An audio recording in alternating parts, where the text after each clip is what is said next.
Muy bien, buenas noches. Voy a hacer un pequeño videito de este subtítulo del tema de geografía económica, del tema de ganadería, que sería tipos de ganado, ¿ya? Los tipos de ganado. Encontramos nosotros aquí que hay ganado autóctono, que hay ganado exótico, ¿ya? Acá le llamamos ganado nativo, o sea, propio de aquí, nacido aquí. Ese es el término, nacido aquí. Lógico que todos los animales han nacido en un lugar, ¿verdad? En este caso, se pone nativo refiriéndose a lo de América, aquí en el Perú, del Perú propiamente, andino, el pato andino, los auquénidos, el cuy, llamado también el cobayo. Tenemos acá una imagen de estos auquénidos, ¿verdad? Que no me gusta llamarlo camélidos americanos, me gusta llamarlo básicamente, comúnmente auquénidos, ¿no? Por algunas razones. Y el Perú dice acá, el Perú es el principal exportador, 90% del mundo, y productor mundial de fibra de alpaca, al 80% del mundo, etcétera, etcétera, ¿no? Eh, Me llamó la atención en esta parte de la geografía económica, lo que dice John Murra en su libro, la organización El Mundo Andino, nos dice que en el Incanato, pueden haber otros autores, otras citas. Estoy tomando esta cita en particular. Dice, en el incanato, eh, los auquénidos habían sido de monopolio estatal, al menos la mayoría, ¿no? La gran cantidad, la gran ¿no? La agrupación de muchos auquénidos habrían sido de monopolio estatal, es decir, de la panacas incaica, ¿no? Del Inca. Es decir, las grandes familias, la alta nobleza, la élite. Y pues, por lo tanto, estaría limitado el uso de estos auquénidos. Nosotros vemos en la actualidad que hay muchos lugares que ya tienen pues este tipo de animales mucho más abierto, ¿verdad? No se habla de un control del aparato estatal, pero en el tiempo del incanato, John Murra nos dice que así fue. Entonces, nosotros podemos notar la diferencia de cómo era antes y cómo es el día de hoy, ¿no? Y claro que terminó el incanato, pues, ¿no? Cuando termine el incanato, lógico que van a cambiar ciertas cosas. Me parece que a favor, ¿no? En la actualidad, al menos, como lo vemos, un cambio a favor comparado el tiempo del incanato con la actualidad. Y también me llamó la atención cuando nuestros libros de geografía afirman que estos son animales exóticos o importados. Y entonces me puse a investigar de dónde son importados. Bueno, en realidad todo el mundo lo escuchaba una vez en la clase de historia, a menos si nos han dado bien la clase de historia, ¿no? Que son importados y quien trae esta gran variedad de ganado que llaman exótico porque viene de fuera, bueno, ese fuera se refiere a España. Claro, en España lo llamarían también nativo, ¿no? Son nativos de España, pero los traen por acá. Es decir, el siglo XVI viene cargado con ganadería, ¿no? Este es el tipo de ganado que trae, por ejemplo, el vacuno, o llamado también bovino, las llamadas vacas y el toro, el macho, la hembra, ¿verdad? El toro, la vaca. El porcino, los cerdos, que ya sabemos que tienen varios nombres, ¿no? Cerdos, chanchos, puercos. El ganado equino, como sería pues los caballos, bueno, su hembra pues la yegua, pero también observamos aquí que vienen los burros, y tú sí ya sabes que pues la yegua y el burro pues van a sacar a la mula, ¿verdad? Un animal utilizado, luego vamos a ver aquí para qué sirven los animales. Estamos viendo el ganado caprino, con la cabra, el chivo, ¿verdad? La hembra, el macho, el ganado ovino también, la oveja, y esa es la hembra, ¿no? El macho sería pues el de la oveja sería pues el carnero. Y he ganado avícola, como puede ser los pollos, como puede ser los pavos, ¿ya? Traídos al Perú por los españoles, ¿ya? Y como coloco aquí también, aparte de los burros, están también, se le suma los perros y los gatos, ¿ya? Así podemos ver en esta imagen, dice animales traídos desde Europa, bueno, propiamente España, a América. No podemos decir de Europa como que los franceses trajeron, los ingleses trajeron, no, propiamente fue España, ¿ya? Decir Europa es muy amplio, ¿verdad? Hay que ser más precisos. Y entonces observamos acá a los distintos animales que para nosotros el día de hoy es una cosa muy común, ¿verdad? hoy día es muy común, pero fue una novedad en su tiempo, fue una novedad. Los caciques veían estos animales que les parecía pues raros y los usos que le van a dar los españoles en estos tiempos, ¿no? En esos tiempos, en el siglo XVI, 1500. Podemos colocar entonces aquí, dice, sus múltiples usos. Por ejemplo, la vaca y el toro. ¿Se utilizaban solo en ganadería? ¿En este tema de ganadería? No, también se utilizó en agricultura. ¿Qué es lo que hacen con el toro? Al toro no, no, lo capan, no lo capan al toro. Y cuando capan al toro, pues entonces se convierte en un buey, ¿no? Se convierte en un buey. Y ese es utilizado como un avance de la agricultura. ¿Cómo era la agricultura antes de la llegada, pues, del buey, ¿no? Lo que se llama el arado, ¿no? El arado, la yunta. ¿No? La yunta, porque hay un palo, ¿verdad? Que junta estos toros. No sé, es mi yunta, ese es mi yunta, dice, ¿no? Viene que hay uno al costado de ti, o sea, no es uno, sino ya son dos, ¿no? Dos animales que tiran del arado, ¿no? Entonces, el arado es, para la agricultura, se utilizan animales, lógico, el ganado, es una unidad, ¿verdad? La agricultura y la ganadería, lo que se conoce como agropecuario, siempre fue una unidad. Y bueno, siempre estamos hablando de este tipo de trabajo, ¿no? Y lógico que también el ganado de los auquenios se utilizaba, ¿no? O de los cuyes, se puede utilizar como abono desde mucho antes, eso sí. Entonces la agricultura y la ganadería van a ver aquí un auge. Un auge del ganado en cuanto a presencia de nuevas especies, pero también en el trabajo en múltiples usos.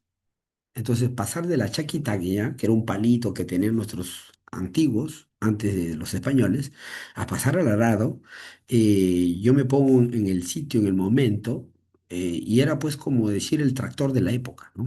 Imagínate cuando pasamos del buey al tractor, lógico que es una transformación increíble, igualito también para los caciques, el uso que le dieron los españoles y les enseñaron a utilizar, pues fue también una revolución. Podemos decir que fue la primera revolución agraria en el Perú, pero fue de buena manera, ¿verdad? Entonces los caciques no eran gente tonta, como a veces nos hacen creer, ¿verdad? Que los caciques eran tontos, en los cuales unos cuantos españoles maltrataron, destruyeron, pisotearon, y hacen ver a los caciques como que hubieran sido tontos. Y por eso, como esa versión no cuaja, no cuaja, ya que los españoles eran poquitos y los caciques eran muchos y los indígenas eran muchos, probablemente los españoles en la primera llegada eran 168, ¿no? Y a la muerte de Atahualpa más o menos el número era similar. Entonces, ¿por qué los caciques, que eran muchos, los indígenas, que eran millones, no exterminaron a esos cuantos españoles, ¿no?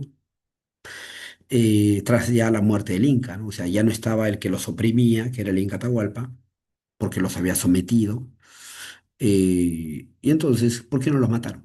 ¿No? Y resulta que uno se pone a investigar y es que esos españoles tenían ciertas cosas, eran poquitos, pero tenían ciertas cosas que, por los cuales no les mataron, ¿no? O sea, les impresionaron. Empezando por los barcos, pero los barcos ya serán otro tema que lo veremos, ¿no? En la pesca, por ejemplo. Pero estamos en el tema de la ganadería y entonces esto me parece importante. Hoy día decimos, por ejemplo, ¿dónde están las vacas? ¿Dónde se concentran las vacas? Decimos en Cajamarca, se dice en Puno, se dice en Arequipa. Eh, y llama la atención porque el presidente, perdón, Castillo, en su discurso presidencial, ni bien ingresa, ¿no? a ser el primer mandatario, ¿no? El mandatario del país, ¿no? A ser el presidente, da un discurso frente al rey de España contra España, ¿no? Lo que dio una vuelta al mundo ese mensaje. Pero también vemos la foto de Castillo con su buey en su chacra, y bueno, y es lo que trae España.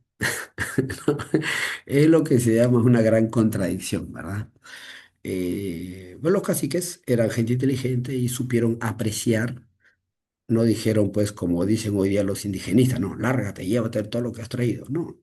Los indígenas supieron apreciar y por eso que se habla de una unión, ¿no? Una unión, repito, de estas muchas cosas que traen los españoles van a sorprender a los indígenas. Y estas ideas también lo estoy tomando de este libro, muy interesante, que es un compendio, porque puedes encontrarlo en varios tomos. A ver, no sé si se enfoca. No sale bien, no quiere salir, ¿eh?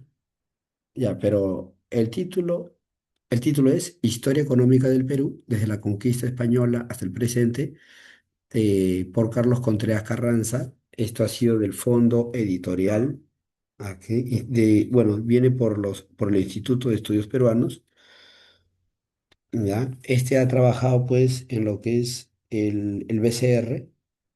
Acá nos dice que el autor dirigió la colección Compendio de Historia Económica del Perú en sus 5 volúmenes, publicada por el Banco Central de Reserva y esta institución, el Instituto de Estudios Peruanos. Entonces, estoy tomando los datos donde el autor nos va a comunicar, por ejemplo, nos dice que nos trajo herramientas, un montón de cosas. Eso será para otro videito, ¿no? En este momento estoy mencionando esto propiamente corresponde con la ganadería. Acá también hay una página, la página 26, correspondiente a este tema, donde nos dice, por ejemplo, con ellos arribaron el resto de ejemplares de la ganadería vacuna, ovina, caprina, porcina, y también animales de corral como las gallinas, pavos, patos.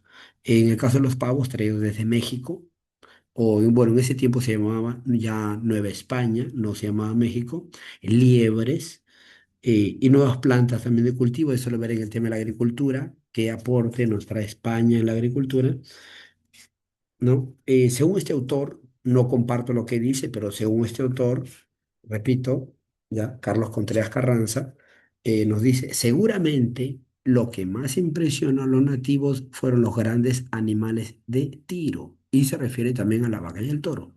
Dice lo que más, página 25, ¿ya? Por los que quieran observarlo con sus propios ojos. Seguramente lo que más impresionó a los nativos fueron los grandes animales de tiro y de transporte, como los bueyes, los caballos, los burros o las mulas, ¿no? Cada uno de los primeros pesaba lo mismo que varios hombres y debían ser alimentados con una gran cantidad apreciable de forraje al día, o sea, de pastos, y debían ser alimentados con una gran cantidad de pastos al día. Criaturas de esa envergadura eran desconocidos en estas tierras y su fuerza motriz, o sea, aparte para trabajar para muchas cosas, para motriz, para mover, jalar, empujar, fue un aporte importante como fuente de energía y también como medio de transporte. Se refiere al caballo, a la mula, ¿verdad? Burro. En los Andes, el animal más grande domesticado por los hombres era la llama, empleada por los nativos como animales de carga. Más o menos encontrarás que da una carga de 40 kilos más o menos.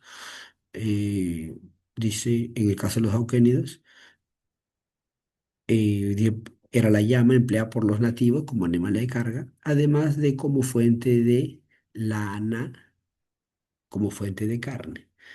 Y bueno, según acá uno dice también como fuente de leche, pero carecía de la fuerza de los vacunos y de la velocidad de los equinos. Carecía de la fuerza de los vacunos y de la velocidad de los equinos.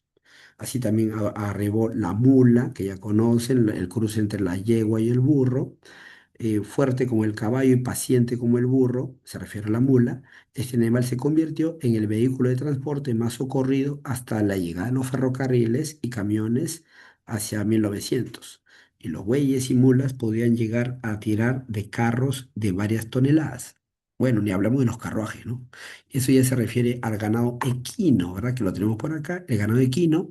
Imagínate los carruajes. Es decir, los incas eran transportados en hombros, como Atahualpa también, en literas. Y después también, ¿ah? Cuando se asientan los españoles, se observa ya en los escritos de los cronistas de que también los caciques eran también trasladados de esa manera, o los descendientes incas, porque el incanato no termina con Atahualpa, por si acaso, ¿ah?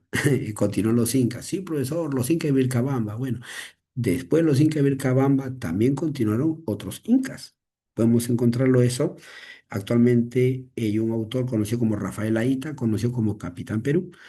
Él nos habla, por ejemplo, de los incas hispanos, que es parte de lo que nosotros desconocemos, ¿verdad? No, con los españoles acabaron con los incas, no, falso. hasta ahora viven los descendientes incas. Conozco por ahí alguno personalmente. Entonces, bueno, imaginémonos a los carruajes. Imaginemos los carruajes, ¿no? O sea, pasar de una litera. ¿Cuánto demora que te trasladen en hombros? No se cuenta que miles ¿no? Tenían entre barrenderos y cargadores que llega a Atahualpa, por ejemplo. Bueno, imagínate, puedes ver ahora un caballo con la velocidad que tiene, ya no necesito una litera, me voy a la velocidad que yo quiero, donde yo quiero, como yo quiero, ¿no? Y es una experiencia distinta, ¿no? Aparte con la belleza que se forraba los caballos, con el traje que tenían los españoles, de verdad que era una maravilla.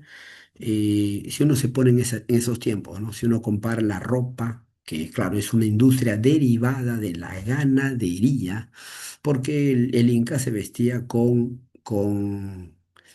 fibra, como le dicen lana, o fibra propiamente, como fibra de los auquénidos, en este caso de la alpaca, ¿no? La vicuña. Eh, como dice, exclusivo, dice, no, monopolio estatal, murra. Ya, entonces, el cambio, ¿no? El cambio en el ropaje, comparar cómo se vestía un inca, claro, tiene su cierta belleza, pero les impresiona la manera también de vestirse con lo que es las armaduras, ¿verdad? Brillantes. Entonces, por el momento estamos en lo que es a nivel agrícola ganadero, lo que benefició las vacas en el amplio desarrollo de la agricultura. En ese tiempo los caciques eran básicamente agrícolas y pues traerle una máquina, como en ese tiempo habría resultado el buey, el arado, pues es una revolución que, repito, los caciques supieron apreciar y ver el futuro. Estos son pocos, pero tienen cosas que nos interesan. ¿No? Y que traigan más. Y así fue, y que traigan más. Y trajeron mucho más, como vemos el día de hoy, ¿no? El Perú está lleno de estos animales. La vaca, el toro, a nivel agrícola, ganadero, industrial. Si bien aquí nos dice el autor Carlos Contreras que los auquénidos generaban también leche, lógico porque hay hembras, pero hoy día nosotros no vemos que los indígenas estén vendiendo leche pues de aquenio, ¿verdad? Cuando uno va a la sierra, lo que nota es que nos reparten, nos venden leches o industria láctea de las vacas. Es decir, lo que trae España hasta el día de hoy beneficia a los indígenas. Mm. Hasta el día de hoy se convierte en industria láctea, leche, se convierte en yogures, se convierte en queso, se convierte en mantequilla, que no falta en la mesa, ¿verdad? Desde la sierra, repito, la gente andina hace actividad económica hasta el día de hoy con lo que trae España. Hay gente que menciona, ¿no? España solo vino a robar. Bueno, desde la geografía, decir ese tipo de cosas nos parece pues desatinado completamente, antihistórico y en contra de lo que podemos enseñar nosotros en nuestro hermoso curso de geografía.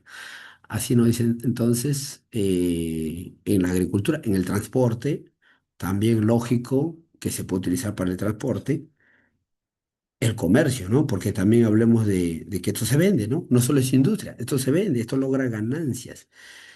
Y la carne, no podemos dejar pasar de lado las comidas, lo gastronómico que se genera con estos diversos tipos de carnes. El ganado genera carnes, ¿verdad? Industria cárnica. Entonces, cuando viene España, por ejemplo, se fusiona y se hace nuestro gran, ¿no? Eh, y rico patrimonio alimenticio, se fusiona la papa andina con la carne de res. ¿Y qué sale? Bueno, ¿qué sale? ¿Qué platos tan ricos sale? Ustedes ya sabrán, ¿verdad? Su lomo fino, uy, qué rico se come, ¿no? Su parrillada. Cada vez que te comes una parrillada, bueno, ya tienes que saber entonces gracias a qué aporte es, ¿no? En realidad es una mixtura. Y eso es el peruanismo, ¿no? Algunos me dicen, usted es hispanista. Bueno, particularmente hay un historiador conocido como Del Busto, que él habla de peruanismo, y no me parece mal, me parece muy bien, porque el peruano es una combinación, o sea, es un mestizo. Es un mestizaje. Y eso fue lo que ocurrió aquí. El ejemplo claro estoy colocando, por ejemplo, el lomo saltado, ¿no? Es un plato mestizo. Muy rico, ¿no? Y eso conquista los paladares del mundo entero, por ejemplo. Muy bien. Entonces, sí, la vaca, los toros, los cerdos, ¿no? En Navidad, ¿qué comes? Cerdito, ¿no? Tu cerdo. Un cerdo pequeñito, ¿verdad? Se consume en Navidad, hoy por hoy. Y los diversos productos que salen del cerdo, ¿verdad? Como puede ser la manteca, ¿no? Platos riquísimos como tu chancho al palo, ¿no? La gente en el Perú y como un chancho al palo. Bueno, hay que saber de dónde viene el chancho al palo, ¿no? De dónde viene el chancho, con los diversos productos que se hacen también, ¿verdad?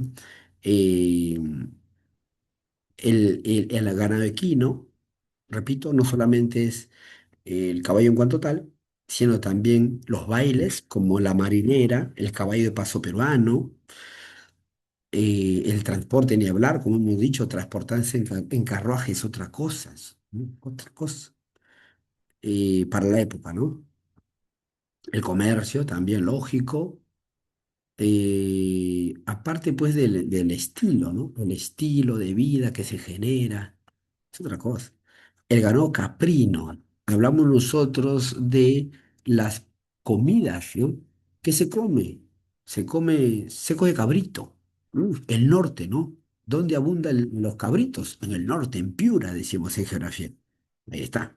¿Y por qué? Pues porque esto es extraído y se hace típico, se hace mestizo. Es propio del Perú, propio del peruano, ¿no? El loimo del chivo, la oveja, la sopa de carnero. O sea, uno va a la sierra y tiene que consumir su sopa de carnero, sopa de cabeza de carnero.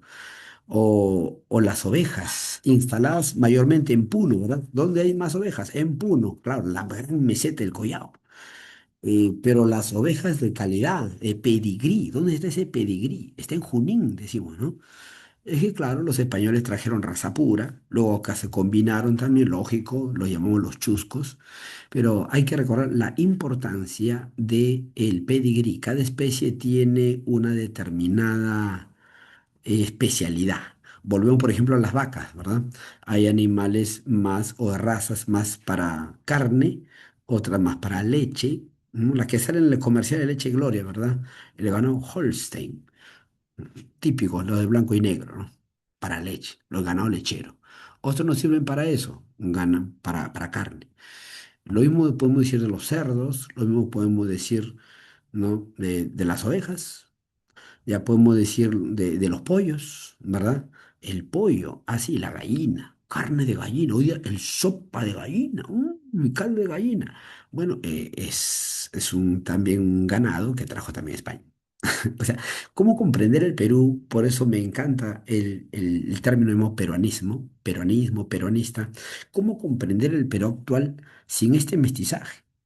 ¿No? Y digo, fuera de los odios, ¿no? El indigenismo se está sembrando como odio, ¿verdad? Se siembra el indigenismo como un odio, lo cual pues es lamentable que una persona llegue a albergar eso en su cabeza, ¿verdad? Aparte del odio, el desenfoque, ¿no? El chauvinismo, ¿no? Lo que se llama el patriotero, no patriota. Patriota es amar lo que hay en esas tierras, ¿no? Es ser renegado, no sé qué. No tiene ningún sentido. Y menos si defiendes a los incas, porque los incas fueron grandes invasores. O sea, hoy día llama la atención cómo los descendientes chancas, Ayacucho, no les han lavado su cabecita, no les enseñan bien que, bueno, los chancas fueron grandes enemigos de los incas y grandes amigos de los españoles. Tanto es así que hay profesores de historia que los llaman traidores a los chancas. Y un ayacuchano es chanca, descendiente chanca, ¿no? Porque los españoles se mestizaron con los chancas. Con lo mismo con los huancas, ¿no? Ahí está Catalina Huanca. Eso lo veremos en otro tema correspondiente a minería. Pero estamos hablando entonces aquí de una manera amplia, así como se enseña en primaria, ¿no? En el colegio, en secundaria, a nivel preuniversitario, nosotros solemos enseñar así un poco de paporreta, ¿no? Abogado vacuno, ya, Cajamarca. Ganó porcino. Chicos, ¿dónde están los cerdos? En Lima, profesor. Muy bien, aprobado. Equino, ¿dónde están los caballos? En Lima, profesor. Y en La Libertad. Muy bien. Esa es la respuesta. Caprino, ¿dónde están los chivos? En Piura. No, acá en el salón, dicen los chicos. ¿No? Los pollos, ¿no? Pollo a la brasa. Pollo a la grasa. ¿Cómo te gusta el pollo a la grasa? Pero maldito España, ¿eh? Acá no estamos para hacer chauvinismo ni de un lado ni para el otro. Pero da pena, ¿no? Cuando se siembra odio a los muchachos. A ver, ¿cómo digo? En primaria no se enseña así. En primaria se enseña lo que es la sierra, por ejemplo, un término amplio. Se enseña la comida, los platos típicos, qué productos tiene, tal y cual, ¿no? O también cuando se enseña actividades económicas, se enseña de una manera amplia. Pero se llega a secundaria y claro, ¿no? El sistema preuniversitario es bastante corto, el tiempo, amplia la temática, por lo que exige la universidad, pero a veces también pues se cae en reduccionismo, ¿no?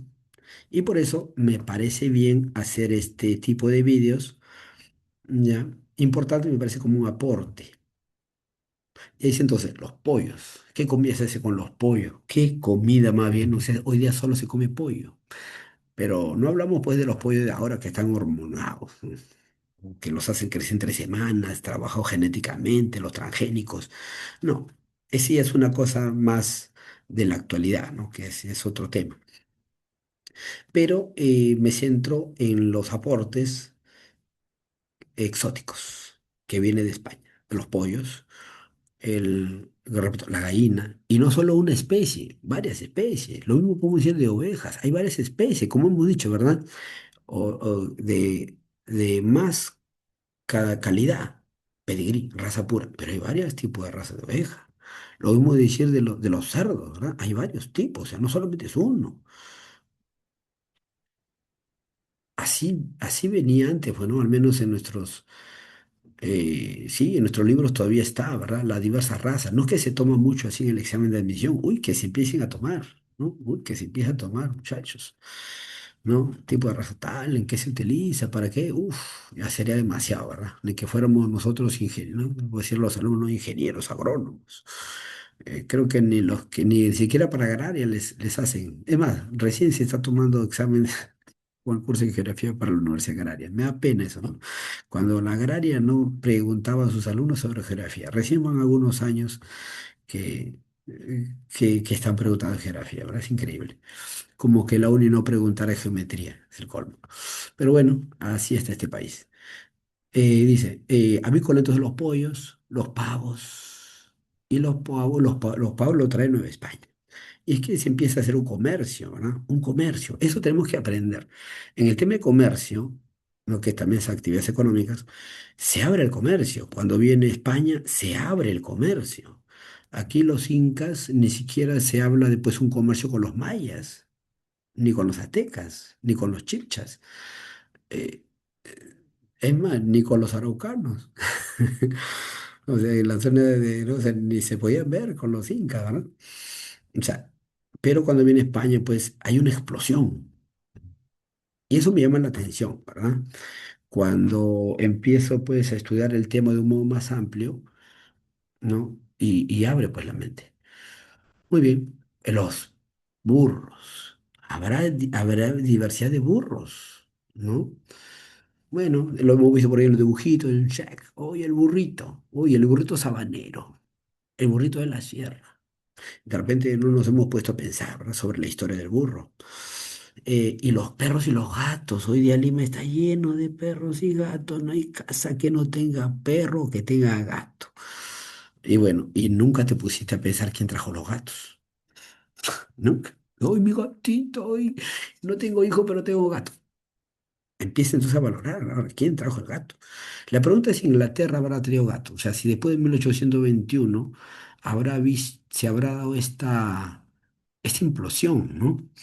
Es cierto que puede haber uno que otro, pero el gran aporte. El gran aporte lo trajo España.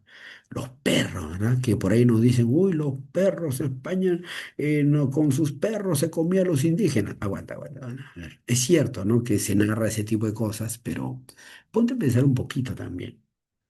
Al perro le echas agua y se va. Al perro le tiras un piedrón y se escapa. Todos los perros. Y los indígenas, lo que más les sobraba aquí eran piedras. Es más, su arma era de piedras, ¿no? Aquí en los tipos de armas, ese es otro tema, el tema de la industria. Pero hablando con los perros, los animales que traen, los españoles, bueno, los perros se espantan fácilmente, ¿no? Repito, con unos cuantos guaracazos ya los perros se escapan. Aquí no sabe eso. Pero es como que la gente se ha olvidado de cosas tan sencillas que conocemos todos, ¿no? Que nos han hecho creer que los perros habían sido tan malos. De hecho, ¿no? Puede haber momentos, pasajes, pero, pero los perros tienen su debilidad muy fácil. Bueno, muchachos lindos, ya, esto es un tema amplio. Recordemos que geografía es un curso de ciencias sociales, ¿ya? De ciencias sociales, y la geografía y la historia no se pueden separar. A veces los geógrafos quieren separar, ¿no? O los profesores de academia de geografía quieren separar la historia. Tanto así lo han separado, antes estaba juntos, ¿no?